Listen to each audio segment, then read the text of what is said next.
Haleluya, silakan duduk. Shalom. Bagaimana kabarnya? Luar biasa. Saya percaya jemaat di tempat ini jemaat yang luar biasa. Bukan karena kita tidak ada masalah, amin. Sekalipun ada masalah, kita lebih dari pemenang. Saudara, karena saya baru pulang dari Israel, biasa aja, ya. Jadi saya membawa berkat lah dari sana, ya. Berkatnya bukan korma, tetapi apa yang saya dapat. Siapa yang rindu ke Israel? Rindu dulu, nggak usah pikir saya nggak ada duit. Kadang-kadang orang itu ditanya rindu ke Israel, nggak punya uang bu. Nggak nyambung itu. Orang itu ke Israel bukan karena punya uang, amin. Aminnya itu tidak yakin. Saya mau bersaksi nih ya, saya dulu pertama kali saya tuh nggak suka ke Israel, saudara. Karena saya melihat banyak orang Kristen itu kok udah kayak umroh. Jadi saya itu dulu nggak mau, ya. Lalu satu kali suami saya bilang gini, "Say, kamu itu nggak pengen ke Israel tuh?" "Enggak." "Ngapa ke Israel?" Dia bilang begini, "Tapi kamu tuh pengkhotbah loh. Bagaimanapun itu di Israel sana, Yerusalem itu tempat Yesus pernah ada. Dia melakukan mujizat. Di Danau Galilea, dia pernah lahir, dia pernah hidup di sana. Jadi setidaknya kamu itu sebagai pengkhotbah pergilah lihat ke sana," kata suami saya. Saya pikir-pikir juga. Lalu saya mulai berdoa. Saya bilang sama suami saya mau berdoa, saya pengen ke Israel. Suami saya bilang begini, "Wah, kalau istriku sudah berdoa bahaya ini." Karena pasti istri-istri suamimu harus berkata begitu, amin. Jangan suaminya bilang, "Wah bahaya ini kalau simpan duit istri saya tahu." Wah itu bahaya, saudara. Lalu saya mulai berdoa. Waktu saya mulai berdoa tiba-tiba ada satu, baru mulai sudah ganti loh. Iya, tes 1 2 3 3 2 1 ya. Lalu saya berdoa berapa lama gitu, saudara, tiba-tiba ada satu tour travel tuh telepon saya, "Bu, Ibu bisa nggak bawa tur ke Israel?" Saya dengan polosnya jawab, "Saya belum pernah ke Israel. Mana saya bisa bawa tur ke Israel?" Dia bilang, "Bu, nanti kan di sana Ibu cuma khotbah. Kan nanti di Galilea Ibu cuma khotbah tentang Danau Galilea, nanti di sini Ibu khotbah tentang ini." Terus menerangkan soal Israel, "Oh itu nanti ada orang sana yang lebih tahu." "Oh jadi saya cuma khotbah?" "Iya." "Mau nggak Bu?" "Saya tidak mau ya disuruh-suruh cari orang kayak sales."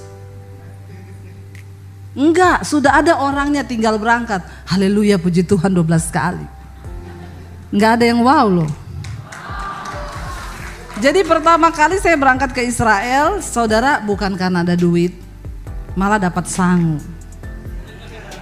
Amin. Waktu saya di Israel, saudara, ada orang juga bersaksi begini, "Saudara, saya ini datang ke sini benar kalau dibilang orang ke Israel itu bukan karena punya uang, tapi benar-benar diundang Tuhan karena saudara rindu." Lalu ada satu orang bersaksi begini, "Saya ini kerja di satu perusahaan, saya punya teman akrab itu Muslim, ya ibu-ibu juga. Lalu tiap hari temannya itu curhat sama dia. Dia bilang gini, kerinduan saya itu yang belum terwujud satu itu saya pengen umroh." Lalu dia dengerin, saudara. Satu kali ada kesempatan bosnya itu datang ke ruangan lalu ngobrol-ngobrol lah sama dia. Lalu dia bilang gini sama bosnya, "Pak, Bapak kan Muslim. Iya, itu si ibu ini dia punya kerinduan umroh Pak." Terus bapaknya bilang, "Oh ya? Iya, dia cerita sama saya tiap hari katanya yang dia rindukan tuh umroh." Lalu bosnya itu bilang gini, "Oh ya sudah. Ya puji dia bilang, "Alhamdulillah kamu kasih tahu ini ke saya jadi tahu. Saya akan berangkatkan dia umroh." Lalu dia tanya, "Kamu kan Kristen?" "Iya." "Kamu rindu nggak ke Yerusalem?" Terus dia bilang, "Iya Pak, kenapa?" "Ya udah kamu berangkat ke Yerusalem, dia umroh. Saya yang bayari." Wow nggak? Nggak ada yang Kalau Tuhan rindu, kalau Tuhan memang mengundang kita, kita pasti bisa. Oke saudara, saya pengen cerita. Kita masuk pertama kali itu dari Mesir, ya. Kita semua tahu Mesir itu bangsa Israel. Saya pengen tanya dulu, saudara tahu nggak sejarahnya bangsa Israel? Sebelum kita mulai, banyak yang tidak tahu ini. Udah jadi Kristen puluhan tahun tapi nggak tahu. Ngaku ayo. Nggak usah angkat tangan. Nanti saya baptis ulang. Saya rendam agak lama. Berapa menit? 15 ya, biar dia buka mata langsung di rumah Bapa di sorga. Kalau kita bicara tentang sejarah Israel dari Bapak Abraham dulu ya, Abraham itu punya anak berapa? Ini ceritanya guru sekolah minggu, tapi nggak apa-apa karena banyak orang tua tidak lulus sekolah minggu. Abraham punya anak 2 dari istrinya Sarah dan hambanya yaitu Hagar. Anaknya namanya siapa? Ismail, dan kita tidak bicara soal Ismail ya, kita bicara soal anak perjanjian yaitu Ishak. Ishak punya istri namanya Ribka. Siapa yang cariin? Abraham lewat hambanya Eliezer. Siapa yang kasih minum untamu? Perempuan itu yang akan jadi istri mantuku, jadi istri anakku. Lalu Ishak itu punya anak berapa? 2, namanya Esau dan Yakub. Yakub pertama itu yang bungsu, Esau yang sulung. Tapi karena Yakub menipu Esau dengan semangkok berenebon, kaki babi lagi. Hati-hati yang makan berenebon di sini ya. Akhirnya Esau menjual hak kesulungannya dengan cara dia ditipu sama Yakub. Tapi orang yang suka nipu pasti kena. Makanya jangan suka bilang kanan kirimu, jangan tipu-tipu. Apalagi suami istri, lihat-lihatan pandang matanya bilang jangan suka menipu. Amin. Lalu Yakub saudara bekerja pada Laban, kita tahu. Karena dia pernah menipu Yakub, apa yang engkau tabur itu pasti akan engkau tuai. Amin saudara. Orang yang menipu pasti ditipu. Jadi kita berdoa saudara supaya hidup kita ini sungguh-sungguh di dalam takut akan Tuhan. Apa yang kau tabur akan engkau tuai, itu hukum alam dan hukum Allah. 2 hukum, benar-benar semua dapat. Lalu Yakub bekerja pada Laban. Dia kepengen anaknya Laban, namanya siapa? Rahel. Dapatnya siapa? Waktu malam pengantin dibuka kerudungnya, ternyata bukan Rahel tetapi Lea. Syok, tapi sudah nikah, ya terpaksa. Dia tetap cinta kepada Rahel, dia berjuang lagi, bekerja 7 tahun untuk dapatkan Rahel. Lalu dia dapat Rahel. Dari Rahel dan Lea dan juga gundik-gundik istrinya, dia punya anak berapa? 12 suku Israel. Yakub itu dirubah namanya menjadi Israel. Artinya apa? Yang bergumul dengan Allah. Waktu dia bergumul itu dengan bayangan hitam, dengan orang besar, ternyata itu Allah. Disitulah dinamakan, namanya adalah Israel, yang bergumul dengan Allah. Lalu saudara, dia punya anak 12. Salah satunya siapa? Yusuf. Ingat, Yusuf akhirnya dibuang oleh saudara-saudaranya ke Mesir. Lewat dia dibuang ke sumur, dijual sebagai budak dan lain sebagainya. Akhirnya sampailah dia di Mesir. Kenapa Yusuf dibuang? Karena Tuhan sudah merancangkan Yusuf akan menjadi pahlawan bagi keluarganya. Akhirnya saudara, Yusuf dibuang. Makanya kita tuh kalau dibuang, kalau menghadapi sesuatu, jangan buru-buru salahkan Tuhan. Karena Tuhan pasti punya rencana. Tapi memang manusia dengan Tuhan beda tipis. Tuhan maha tahu, manusia sok. Bilang kanan kirimu, bertobat. Jangan sok tahu. Yusuf singkat cerita menjadi perdana menteri di Mesir. Lalu terjadilah kelaparan besar di Israel. Lalu Yakub mengutus anak-anaknya untuk beli gandum. Beli gandum, sampai di sana Yusuf mengenal saudara-saudaranya, tapi saudara-saudaranya tidak lagi mengenal Yusuf. Karena orang yang diurapi Tuhan mesti berubah. Amin. Kayak saya ini loh.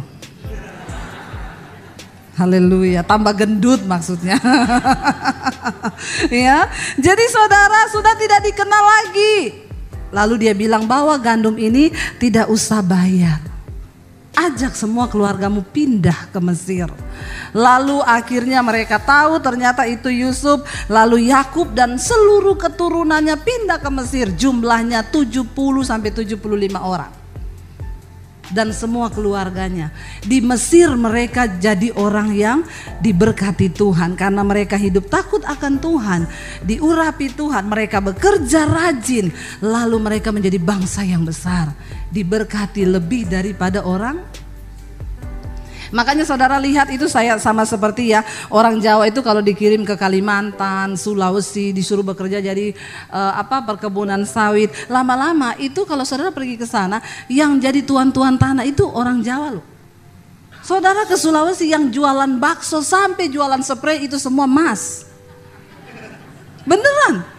Ya, saudara ke Kalimantan, mulai yang jual bakso, mie ayam, sampai yang jualan batik, jualan baju, sampai yang mas-mas datang ke rumah, spray, bayar harian 1.000 per hari, itu semua orang Jawa. Lalu orang yang di situ penduduk setempat miskin, gak punya apa-apa, semua tanah dimiliki oleh orang Jawa. Kenapa? Mereka rajin. Bukan karena suami saya orang Jawa. Jadi kayak begitu, waktu itu Israel pindah ke Mesir, mereka diberkati Tuhan. Lalu orang Mesir iri.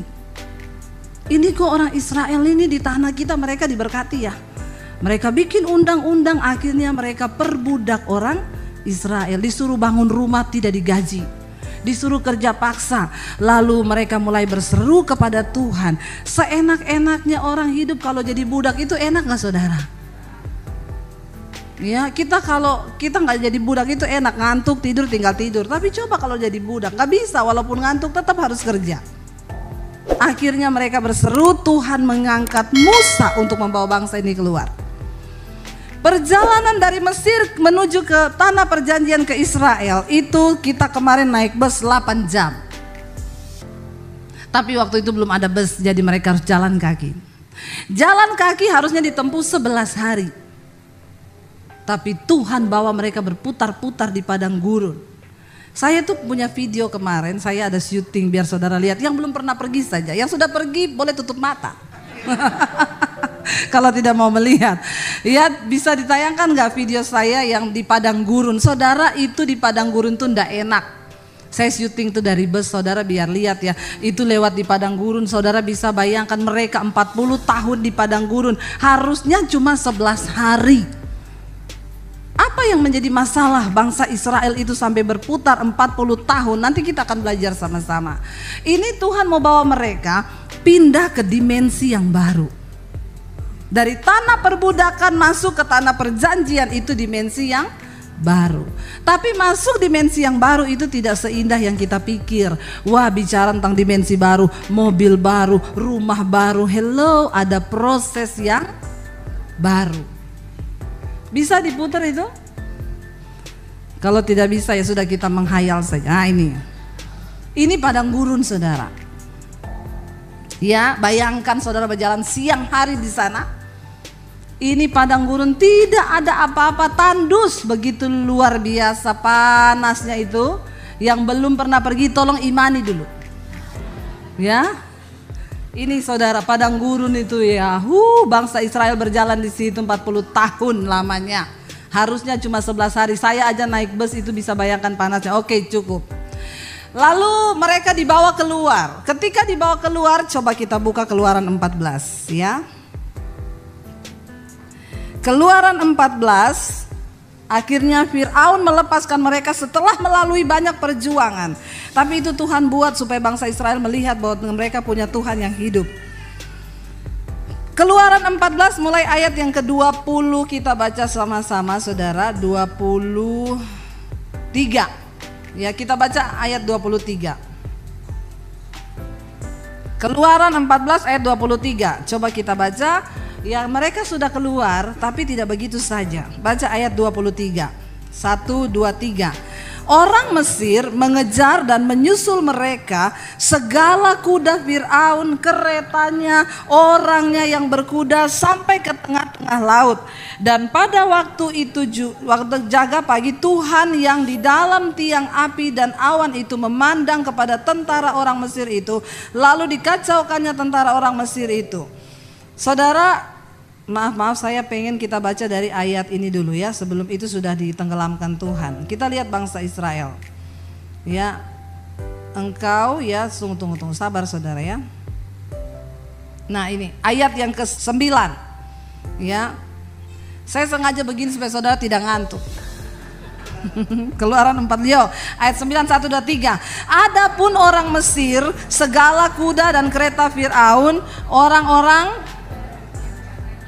mengejar mereka dan mencapai mereka pada waktu mereka berkemah di tepi laut dekat.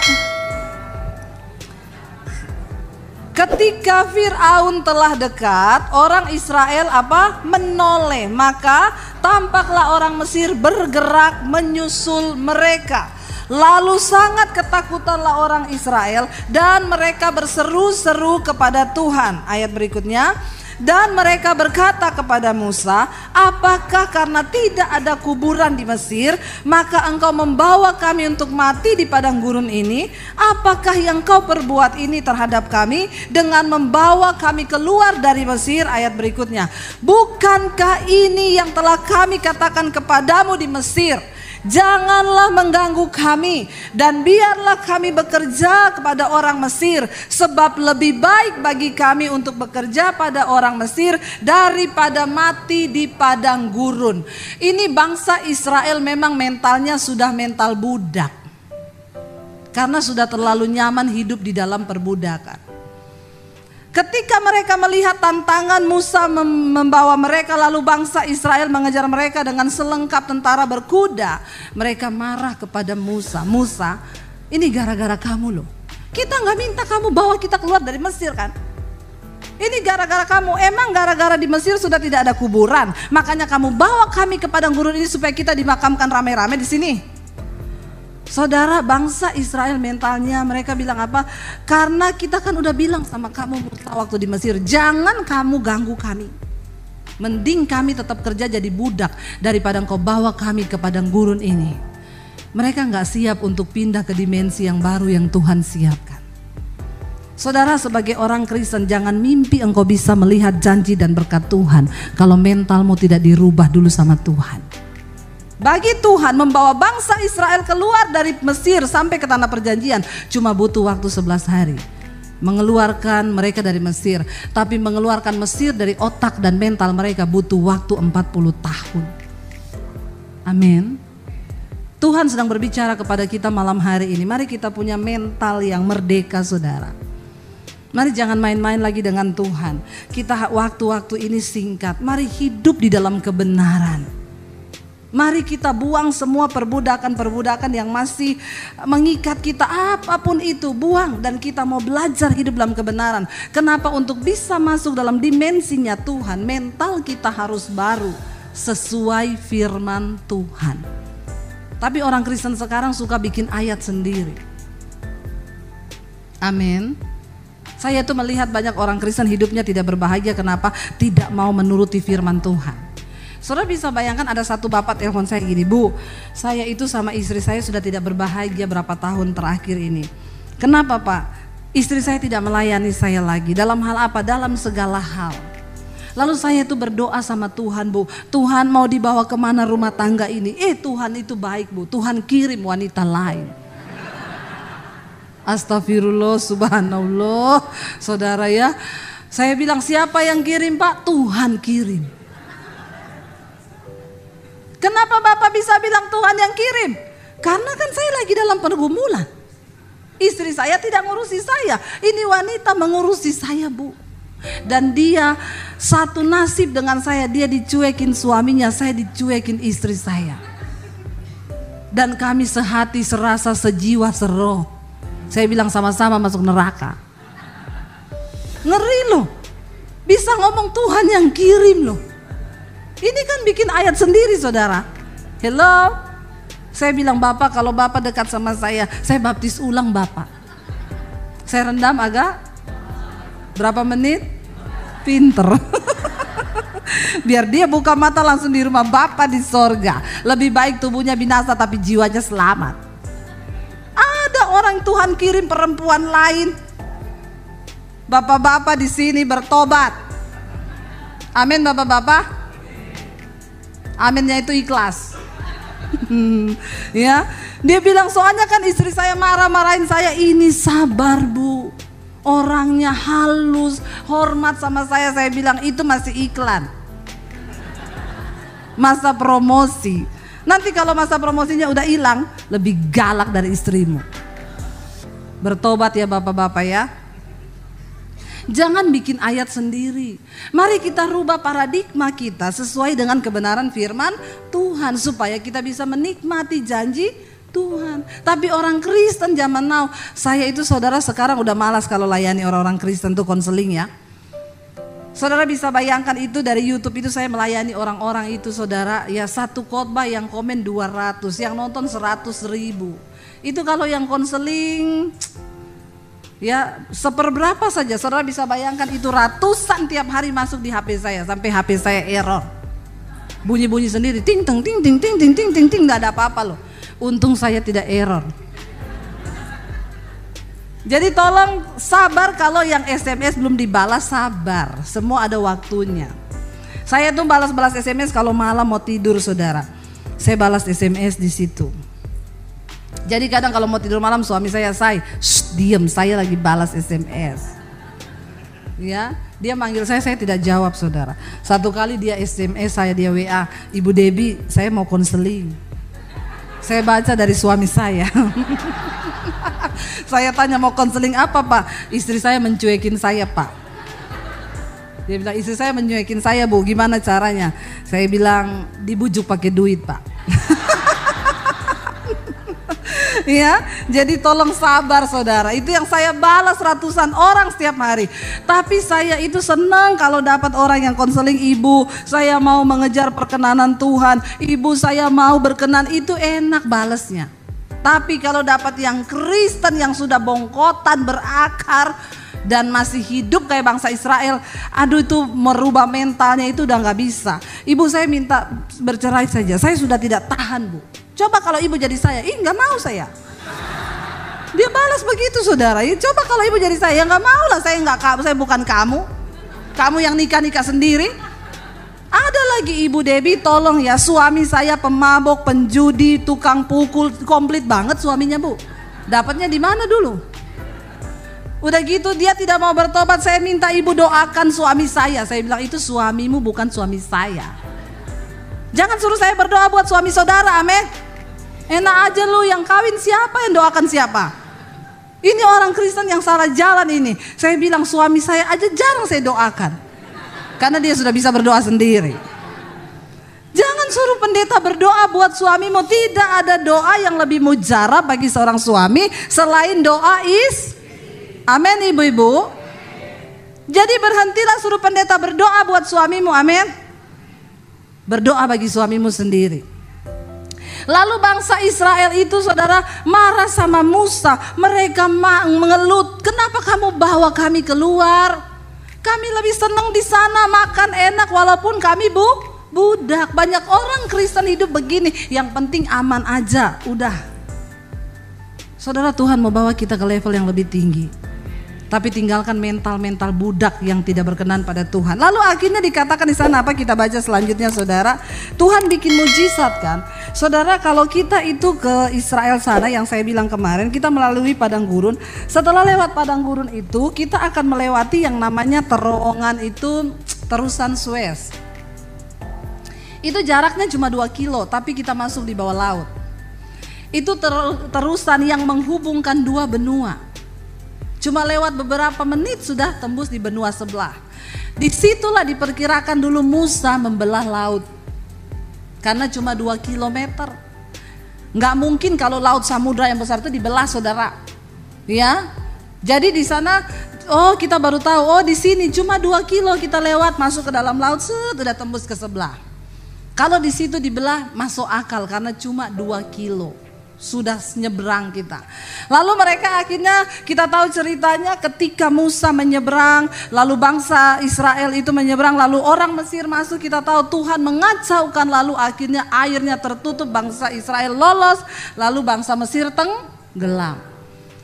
Bangsa Israel melihat di depan mata mereka mujizat yang luar biasa. Wow, enggak itu?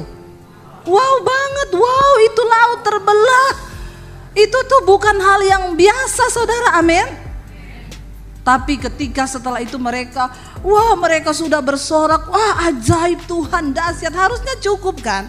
Tapi tidak. Kita baca yuk sama-sama Keluaran pasal yang ke-15. Baru satu pasal ini, satu pasal kemarin Tuhan bikin mujizat Keluaran 14. Keluaran 15 saudara lihat di sana. Kita buka ayat yang kedua, mereka nyanyi itu kan Keluaran 15, wah habis melihat mujizat Tuhan mereka nyanyi. Kita lihat Keluaran 15 ayat 22. Di Mara dan Elim, ya. Kita baca sama-sama 1, 2, 3. Musa menyuruh orang Israel berangkat dari laut Teberau, lalu mereka pergi ke padang gurun Syur. 3 hari lamanya mereka berjalan di padang gurun itu dengan tidak mendapat. Saudara bayangkan 3 hari jalan tanpa. Saya tuh pernah puasa 3 hari 3 malam gak makan gak minum. Langsung turun 5 kilo. Yang mau coba silakan. Ya karena waktu itu Tuhan suruh, kalau Tuhan suruh jangan saudara. Saya mau disantet orang, saya berdoa Tuhan suruh saya puasa. Saya ambil doa puasa itu. Hari yang kedua, hari masuk hari yang ketiga, sekujur tubuh saya keluar bintik-bintik merah.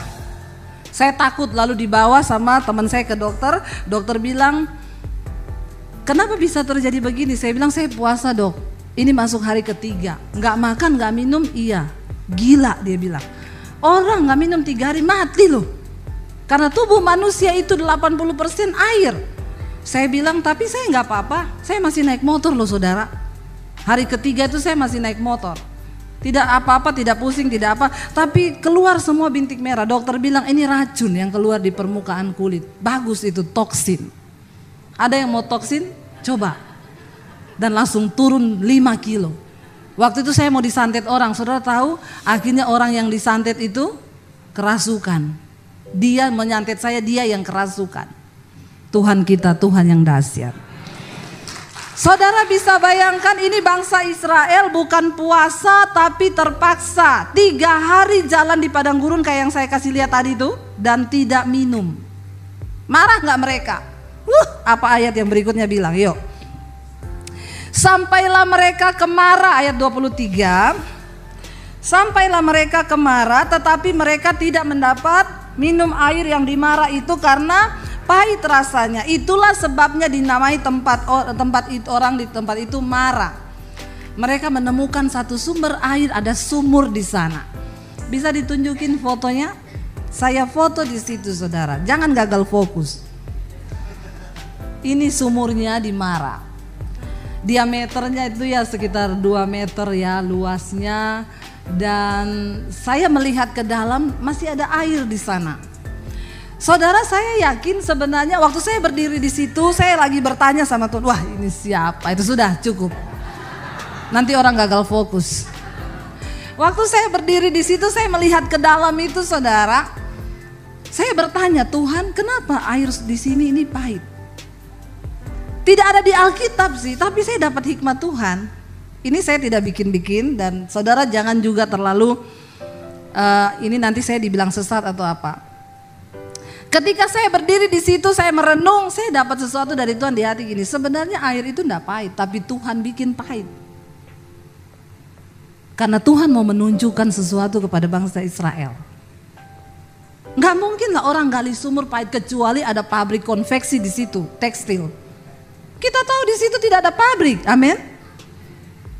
Lalu saudara apa yang terjadi? Mereka jalan 3 hari 3 malam, sudah cukup itu foto, tolong ditutup. Ya, mereka jalan 3 hari 3 malam. Ini tidak minum, lihat sumur ada mata air. Wow enggak? Wow, ini pengen minum kan? Begitu sampai di situ mereka minum, astaga jamu. Pahit. Pahit saudara, tambah marah enggak? Wah memang ini cari gara-gara. Udah aus pengen minum, pahit. Lalu apa yang Tuhan katakan? Coba kita baca ayat yang ke-24, dikatakan di sana apa? Lalu keluar sudah senjatanya mereka nih. Iya kan Tuhan bilang nih kan, pasti kan. Lalu bersungut-sungutlah bangsa itu kepada Musa, kata mereka, apakah yang akan kami minum? Saudara bayangkan itu bangsa di bawah Musa bukan 1-2 orang, bukan 100-200 loh. Mulut mereka itu bersungut-sungut. Ya, itu Musa orang yang paling lembut hati. Makanya kalau saudara pergi ke Nebo, di situ Musa Tuhan suruh naik ke atas gunung ini, lihat ke bawah tanah perjanjian, tapi kamu gak boleh masuk. Kenapa? Engkau melanggar kekudusanku. Waktu bangsa Israel bersungut-sungut minta air, Tuhan bilang, Musa arahkan tongkatmu ke gunung itu, bilang keluarlah air. Tapi Musa marah, emosi. Karena emosi itu berjangkit. Marah itu berjangkit. Amin ibu-ibu. Makanya ibu-ibu tolong mulutnya dijaga. Amin. Yang tukang bersungut-sungut mulutnya itu ibu-ibu ini. Ya, kalau masih bersungut-sungut lagi dibaptis ulang. Masukin sedikit air ke mulut.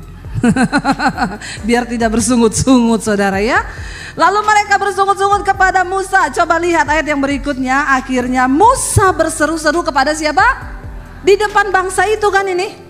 Mereka melihat lagi kan, Tuhan izinkan semua itu terjadi. Dan Tuhan menunjukkan kepadanya sepotong kayu. Lalu Musa melemparkan kayu itu ke dalam air. Lalu air itu menjadi es teh. Wow, enggak saudara, jalan 3 hari 3 malam haus mau minum enggak bisa, pahit, dirubah jadi es teh. Tuhan tahu bangsa itu butuh gula sedikit. Kenapa? Untuk supaya tambah energi. Mau jalan 40 tahun. Saudara, seringkali Tuhan mengizinkan yang pahit itu datang dalam hidup kita.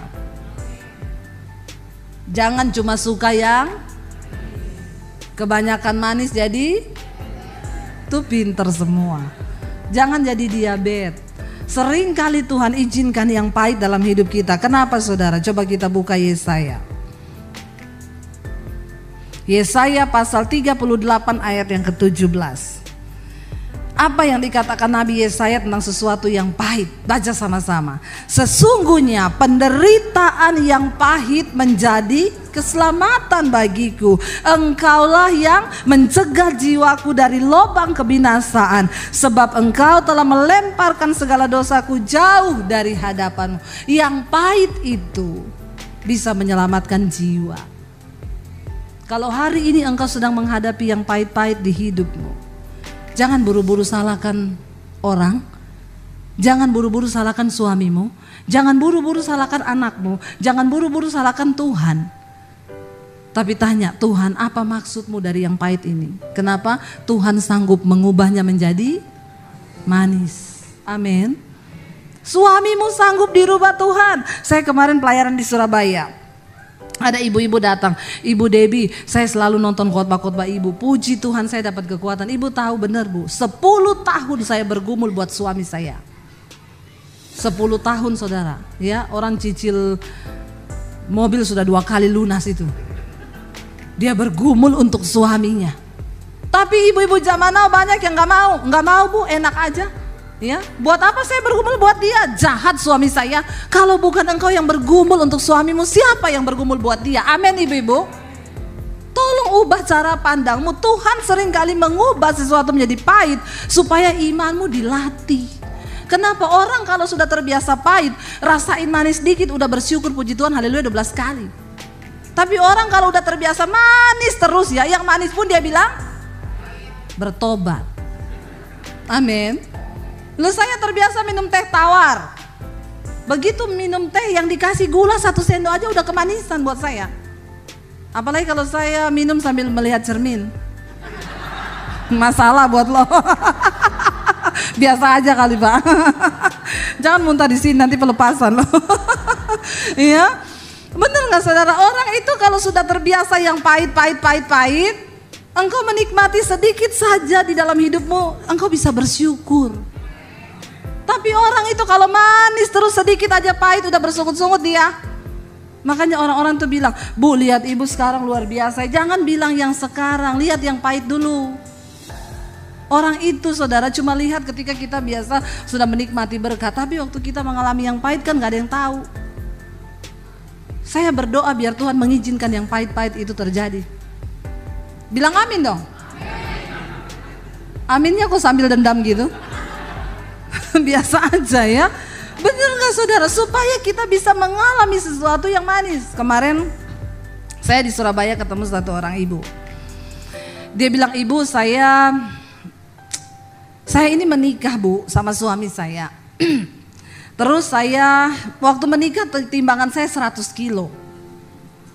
Tapi suami saya cinta sama saya. Ada tipe-tipe laki-laki begini saudara. Ini laki-laki langka. Dia nikahi perempuan berat badannya 100 kilo loh. Terus saya ketemu dia, langsing saya bilang, lah ibu kenapa langsing? Tunggu saya cerita bu. Saya mau tanya resepnya kan saudara. Lalu saya menikah, saya hamil dan melahirkan, lalu timbangan saya terakhir 120. Haleluya ya. Tapi suami ibu tetap cinta, ya kelihatannya tetap cinta. Sampai satu kali dia bilang, bener yang Ibu Debbie ngomong itu. Saya nonton semua khotbah-khotbah ibu di YouTube. Itu ciri-ciri laki-laki selingkuh, HP dipakein password. Ibu-ibu kalau ada suamimu HP-nya dikasih password dan engkau nggak tahu, itu sudah 100% saya jamin. Tidak ada lagi keraguan. Itu pasti selingkuh. Hati-hati ya, bapak-bapak tidak perlu menyembunyikan sesuatu dari istrimu. Karena Alkitab bilang tidak ada yang tidak dibukakan. Amin bapak-bapak. Ini bapak-bapak kena terus. Karena yang khotbah perempuan. Ya. Lalu saudara dia bilang, satu kali bu, anak saya ini kan sudah ABG. Mungkin anak ABG itu kan canggih. Dia bilang sama saya gini, Mama tahu nggak sih password HP-nya papa? Dia bilang enggak. Kenapa? Saya kasih ya, nanti kapan-kapan mama buka. Tuhan itu kan pasti membuka sesuatu yang tersembunyi. Sudahlah bapak-bapak, mending aku biar enteng. Mumpung masih ada waktu diselesaikan. Lalu dia bilang, saya penasaran, anak saya bilang begitu bu. Satu kali suami saya tidur, HP itu dia selipin di bawah bantal, di bawah kepalanya. Saya ambil HP-nya, saya buka. Ya ampun ibu, saya kaget. Dia sudah mau menikah dengan itu perempuan.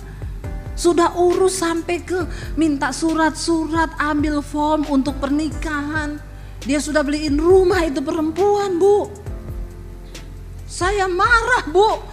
Paginya saya tanya, kami berantem, lalu suami saya jawab saya, coba kamu bercermin di cermin, mana ada laki-laki tertarik sama modelmu kayak begitu. Astagfirullah. Dia bilang itu saya bagai disambar petir. Suami saya yang selama ini bilang cinta walaupun saya gendut. Saya langsung tertarik. Ibu saya lihat foto ibu yang itu bu 100 kilo. Dia liatin saya 120 kilo. Saya bilang saya saja tidak tertarik ibu. Apalagi laki-laki. Astaga Tuhan. Modelnya tuh ya memang wah. Dan sudah tidak ada baju yang muat kalau kayak begitu kan. Tinggal pakai karung beras saja. Kasih tali 2. Lalu saudara, dia bilang saya syok ketika mendengar itu keluar dari hati suami saya bu. Akhirnya dari situ saya nge-gym. Saya sewa PT, sehari 7 jam saya di tempat olahraga. Saya ketemu dia kemarin 60 kilo. Kan saya tanya, ibu rahasianya apa? Suruh suami ibu selingkuh. Tidak. Kurang ajar. Saya bilang tolak dalam nama Yesus. Berani coba. Lihat saja siapa yang kurus, saya atau dia. Ya, dia dengan santainya jawab begitu saudara. Mau bu kurus, suruh suami selingkuh. Ya saya bilang tidak ya. Dan akhirnya karena dia sakit hati, dia kepahitan, singkat cerita dia juga selingkuh. Dia bilang ibu, ternyata apa yang suami saya ngomongin masuk sampai ke dalaman hati saya. Dia bilang coba siapa laki-laki yang mau suka sama kamu. Saya selingkuh berkali-kali untuk membuktikan bahwa ada laki-laki yang suka sama saya. Karena sudah 60 kilo. Seringkali yang pahit itu Tuhan izinkan terjadi memang. Tapi sekarang mereka sudah dipulihkan Tuhan. Dia bilang akhirnya, satu kali Bu saya bangun pagi, mata saya tidak bisa lihat, buta. Tuhan itu punya cara yang ajaib untuk menegur kita. Saya buta tanpa ada tanda-tanda Bu. Saudara, makanya ya lihat kayak BCL, suaminya 40 tahun. Tidak ada sakit, makanannya bersih, tidak makan gorengan kayak kita. Bener gak? Makannya steril. Lagi di iklan untuk salah satu produk kesehatan jantung. Loh, tiba-tiba lagi tidur meninggal karena hidup ini kan gak ada yang tahu kan. Makanya jangan sombong terus. Ya, hidup dalam dosa. Barusan ada yang konseling sama saya, Ibu saya mau konseling, suami saya pelayan Tuhan di gereja. Saya punya 2 anak, dia selingkuh gonta-ganti sama perempuan. Perempuan itu hamil disuruh gugurin.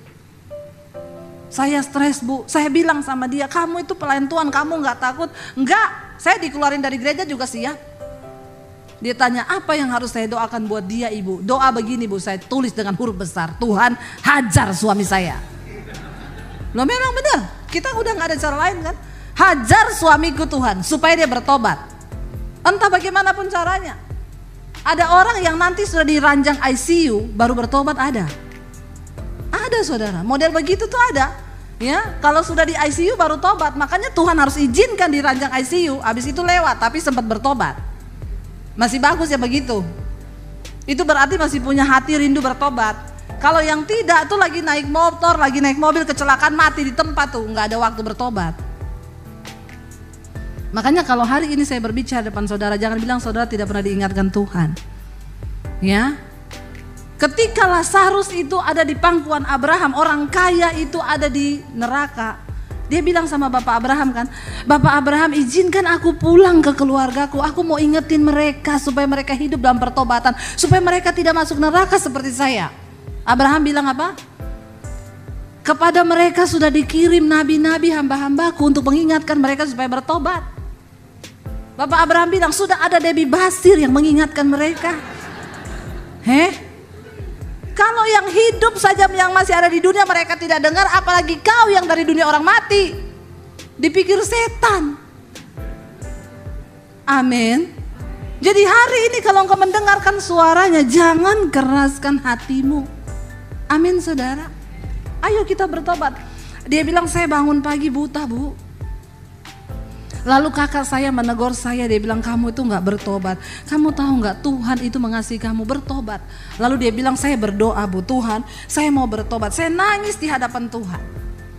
Lalu dia bilang saya mau dengar pendeta. Saya tanya sama kakak saya, bagaimana saya biar bisa bertumbuh iman saya. Kakaknya bilang cari tuh di YouTube pendeta-pendeta yang khotbah. Saya berdoa Tuhan tunjukkan pendeta yang bisa membuat iman saya bertumbuh.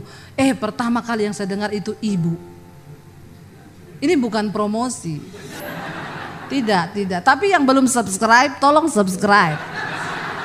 Debbie Basir TV channel YouTube saya. Jangan lupa like, share dan komen. Amin. Ya. Saudara, tapi benar, makanya dia bilang saya dengar ibu ke Surabaya, saya pengen telepon ibu, saya pengen ngajak ibu makan. Kenapa? Karena ibulah iman saya bertumbuh. Sekarang saya bertobat sungguh-sungguh Bu. Setiap hari saya menangis di kaki Tuhan. Tuhan terima kasih Engkau yang memulihkan saya dan rumah tangganya sekarang dipulihkan. Mari kita punya mental, jangan kayak bangsa Israel yang menentukan berapa puluh tahun engkau akan berputar, itu engkau sendiri. Bukan Tuhan, amin. Tuhan itu bawa mereka berputar, tapi soal mereka terputar-putar ya itu urusan mereka sendiri. Kenapa? Mereka gak mau berubah paradigma dan cara berpikirnya. Tapi Tuhan tuh mau. Yuk saudara kita buka dulu sama-sama Roma pasal yang ke-8. Saya pengen kita baca saudara Roma pasal yang ke-8. Mulai ayat yang ke-15 dan ayat yang sebelumnya kita baca ayat yang ke-21 dulu ya. Roma 8 ayat 21. Tetapi dalam pengharapan karena makhluk itu sendiri juga akan dimerdekakan dari apa? Perbudakan kebinasaan dan masuk ke dalam kemerdekaan kemuliaan anak-anak Allah. Ayat yang berikutnya, sebab kita tahu sampai sekarang segala makhluk sama-sama mengeluh dan sama-sama merasa sakit bersalin. Ayat yang berikutnya, dan bukan hanya mereka saja, tetapi kita yang telah menerima karunia sulung roh, kita juga mengeluh dalam hati kita sambil menantikan pengangkatan sebagai anak, yaitu pembebasan tubuh kita. Saya mau bilang saudara, gambaran bangsa Israel itu gambaran kita. Tuhan menjanjikan satu tanah perjanjian bagi kita semua. Saya pengen putar coba video yang masuk tanah perjanjian. Tadi saya sudah setel video yang kita di padang gurun Mesir lalu masuk ke tanah perjanjian. Tuhan menyediakan bagi kita, lihat Israel saudara. Wow, ini bukan padi saudara. Ini bukan sawah, ini gandum. Wow, hijau sekali itu ya. Lihat itu ada alpukat, mangga, pisang, jeruk.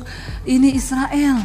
Dari padang pasir yang kayak begitu tadi masuk ke tanah perjanjian yang penuh susu dan madu berlimpah-limpah. Itu kacang almond saudara. Ya. Ini Israel. Wow saudara ya. Gandum yang menghijau. Sudah cukup sampai di situ biar mereka penasaran.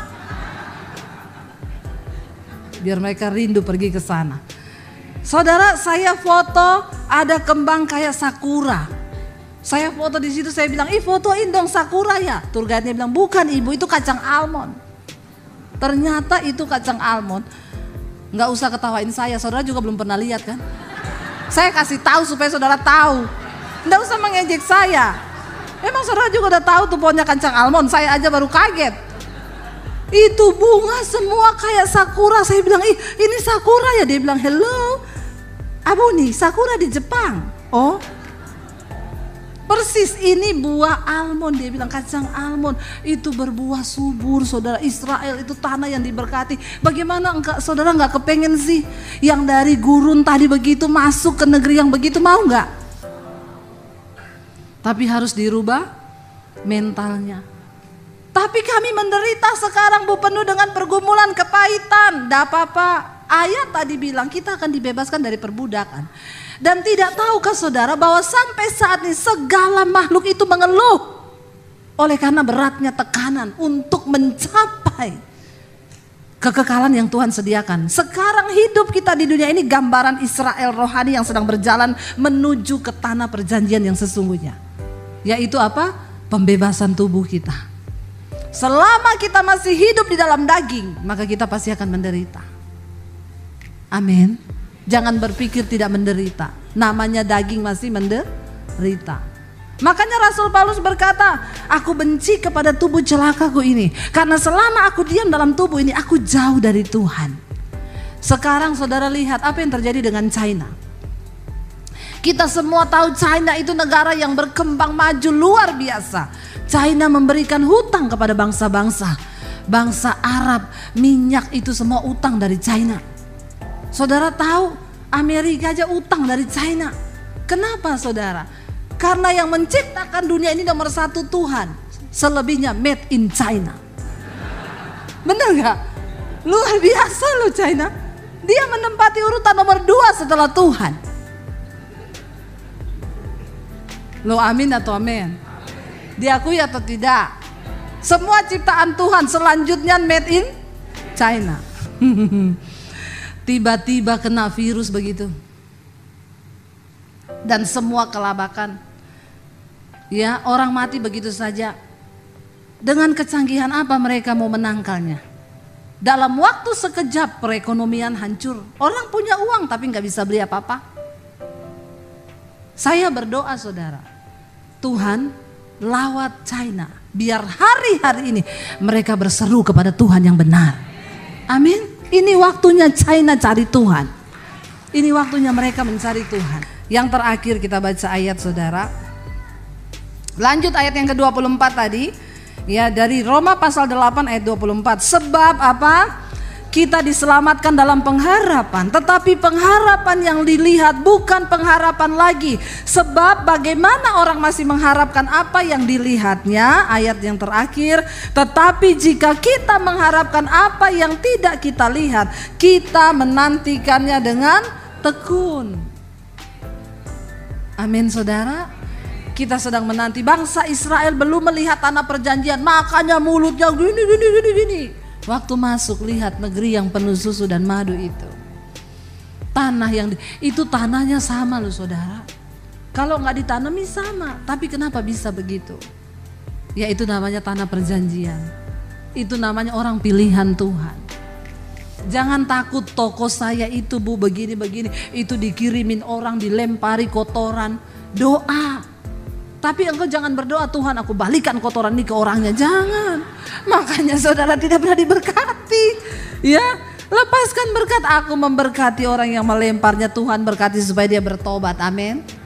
Ibu-ibu kalau suamimu masih pahit, berdoa, Tuhan aku melepaskan pengampunan buat suamiku. Ya, jangan dikasih sianida. Ya, saya bilang ibu berdoa buat suamimu, jangan kau racuni suamimu. Iya Bu Dewi, saya berdoa tiap hari, Tuhan cabut nyawanya. Jangan, doa yang salah tidak didengar Tuhan. Kita berdoa supaya Tuhan rubah yang pahit jadi manis. Yang terakhir, benar-benar terakhir, Roma 8 ayat 15-16. Saya sengaja bilang terakhir terus supaya saudara itu masih ada pengharapan.